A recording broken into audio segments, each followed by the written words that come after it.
adapting with COVID-19 and changing their business strategies. We have somebody who's doing a great job. It's Chef Castro Boateng, who's with the House of Boateng. He has created an award-winning restaurant on Pete Road in Langford. He was named Chef of the Year. He was also Best New Restaurant in 2019, and he's in the Air Canada magazine as one of the top 2 new restaurants on Vancouver Island. So please welcome Chef Castro. Here we go. Hello, everyone. How are you doing? I'm very good, thank you. Thank you for having me.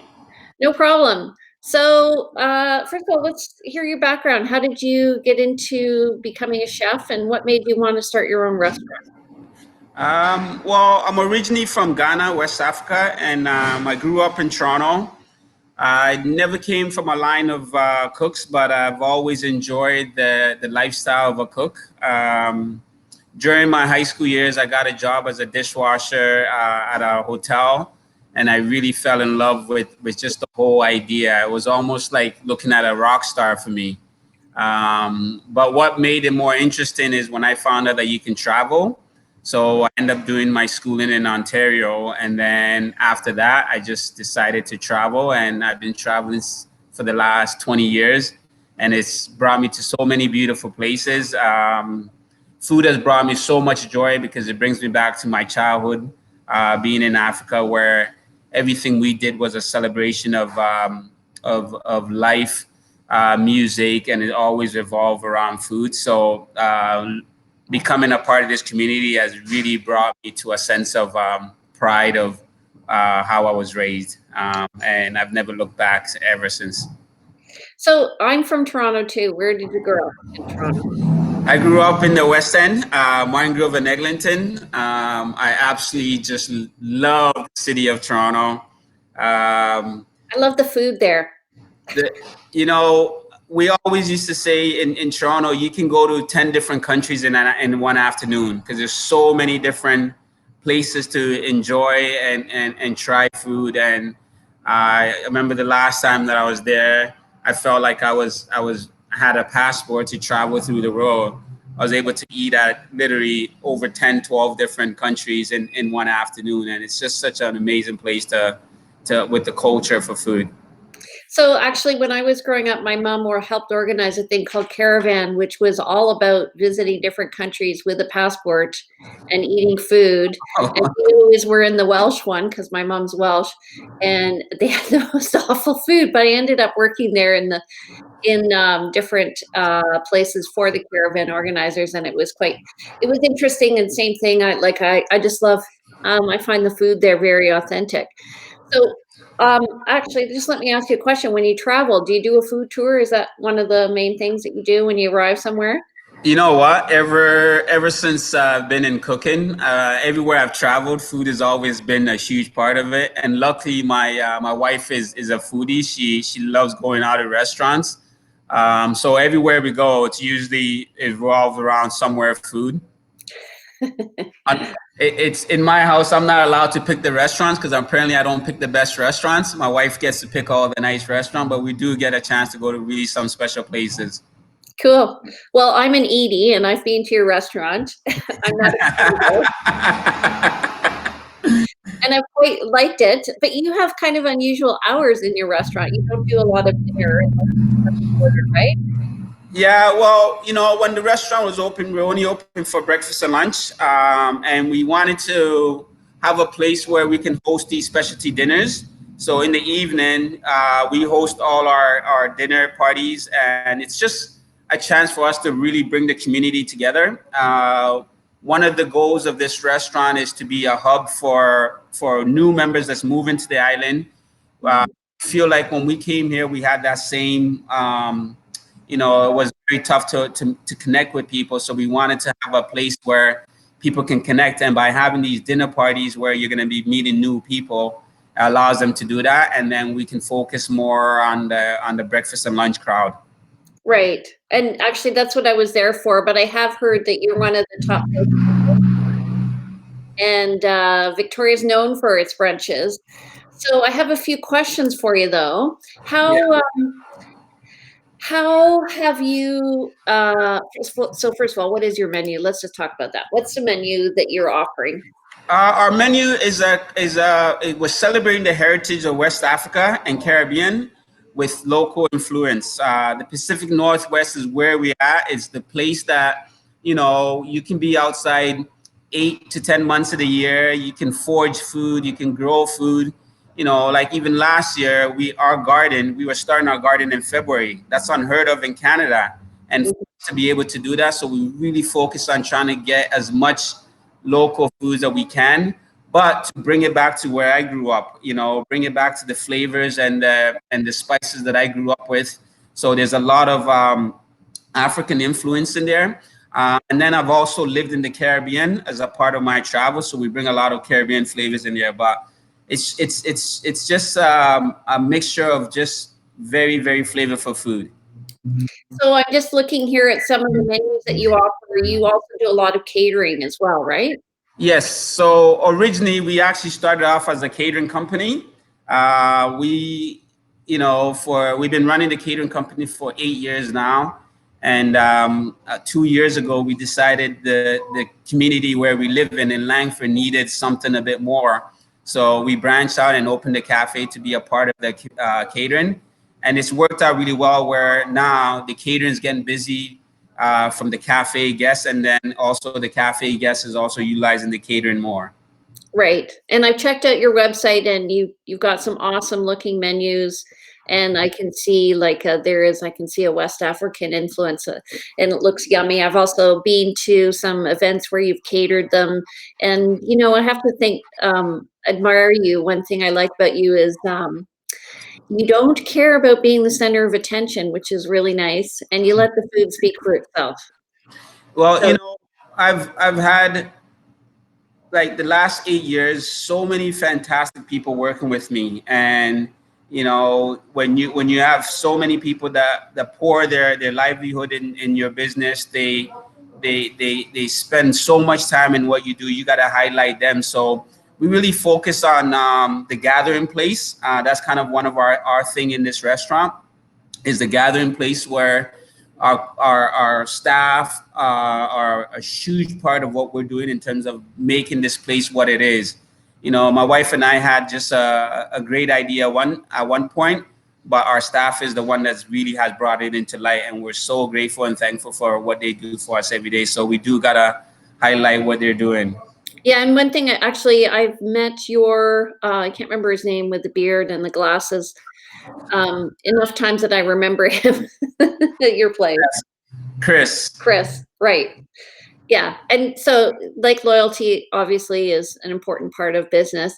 Um, do your do your staff help you in choosing your menu? You know what? It's a huge collective team effort. I think you know you as a chef, you get this idea and you think, oh, it's a great idea, but then you come into the kitchen and once you open that idea up, everybody takes it to another step. So a lot of times, I come up with a dish and I think, oh, this is great. By the time the dish actually land onto a guest table, it's completely different from what I thought about. And that's the contribution of the staff adding on and taking things on. And, as a young chef, I've really got to appreciate that even more. My food is better, or I mean, our food is better because of that group unity that we've formed. So obviously you want it to be a gathering place and people are coming to you to eat. But with COVID-19, it's become a bit of an issue with no gatherings. I'm just wondering for you, how have things changed now that COVID-19 has kind of hit the restaurant industry? Have you adapted at all?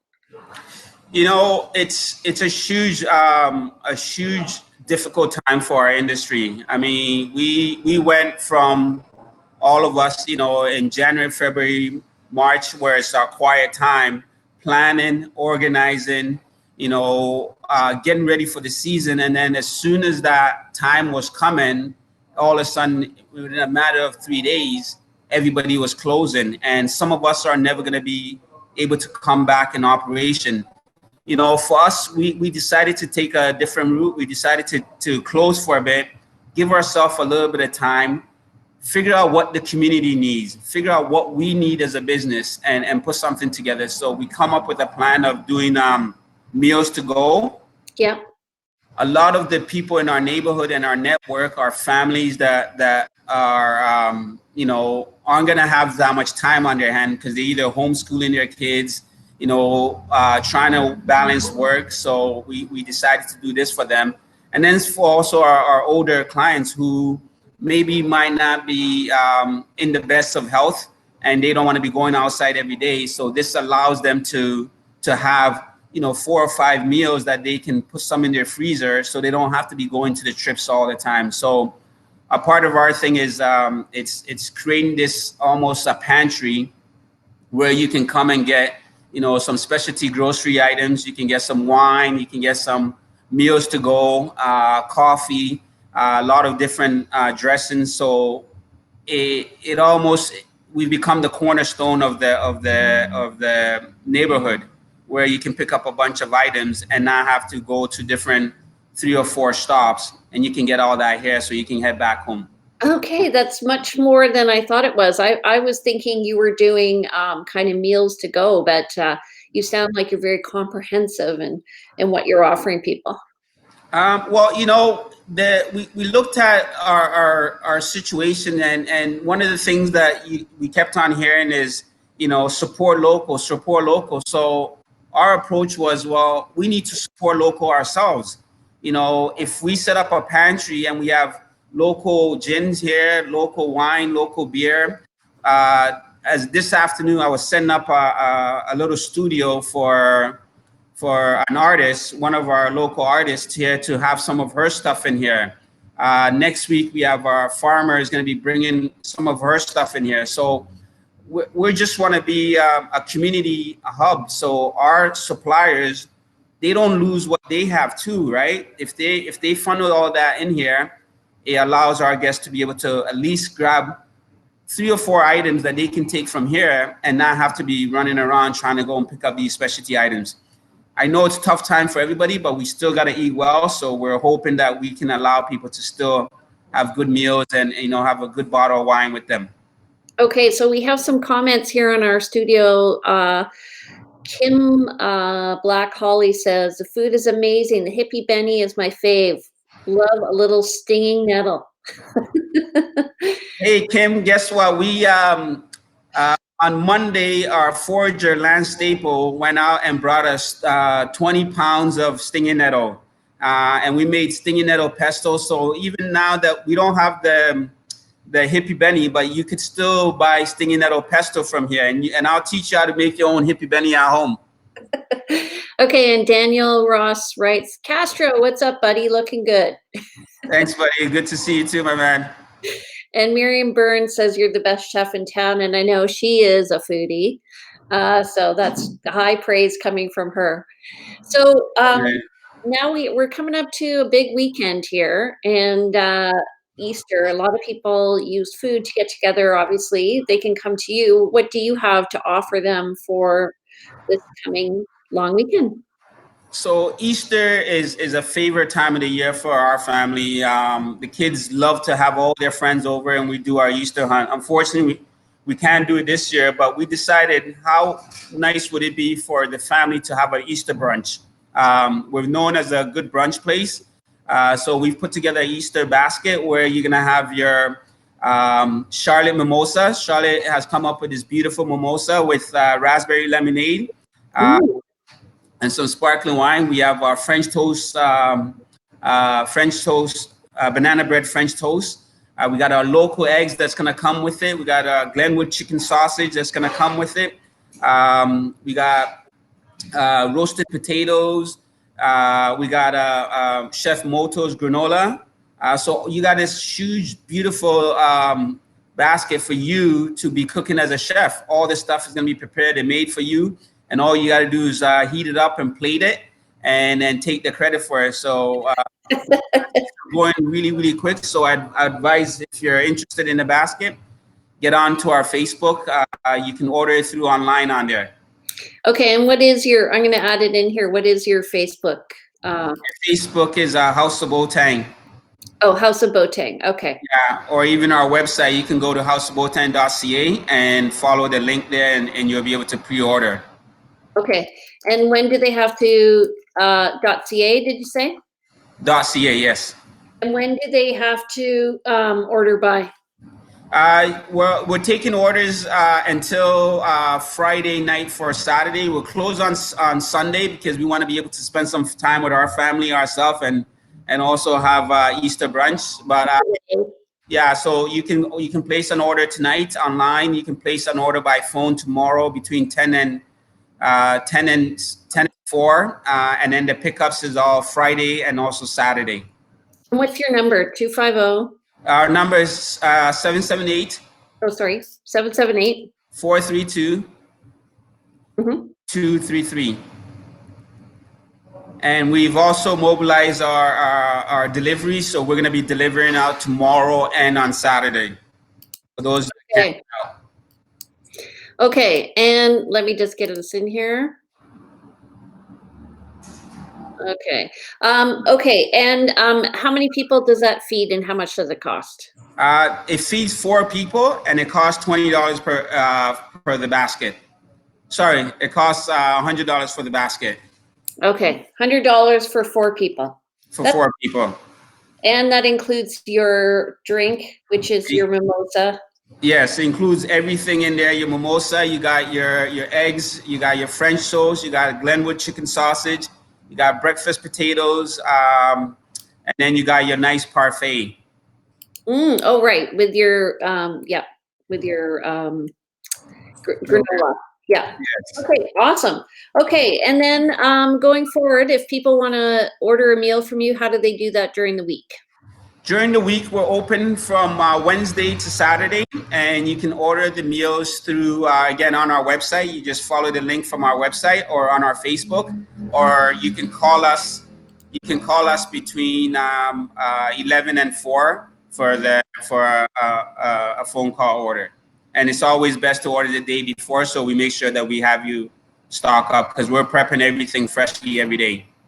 Okay, awesome. Well, thank you so much. Oh, Danielle Donahue says the Easter basket sounds delicious. Do you guys deliver it all? I guess I should ask. Absolutely, we'll get it all delivered to you. Yeah, okay. and we do delivery too. Anywhere in the city? Anywhere in the city. Okay, awesome. All right, thank you so much for joining us today. It's so great to hear a positive story about how people can pivot and innovate and create a new business if they have to. And definitely, Castro has done that numerous times, including starting his own very successful business last year from his catering and opening a restaurant, and now pivoting to supply you with special meals at your own home. So visit houseofboateng.ca, or you can reach him at, you can go by, I guess, as well, 105 2854 Pete Road. And stay tuned for tomorrow. We're going to be talking with Jennifer Lowe. She's going to be dealing with mortgages and refinancing and getting yourself prepared in case this is going to go on for a while. So we'll chat with you soon. Thank you so much again for joining us, and take care, everybody. Thank you very much. You guys have a good one. Be safe. Okay, you too. Bye for now.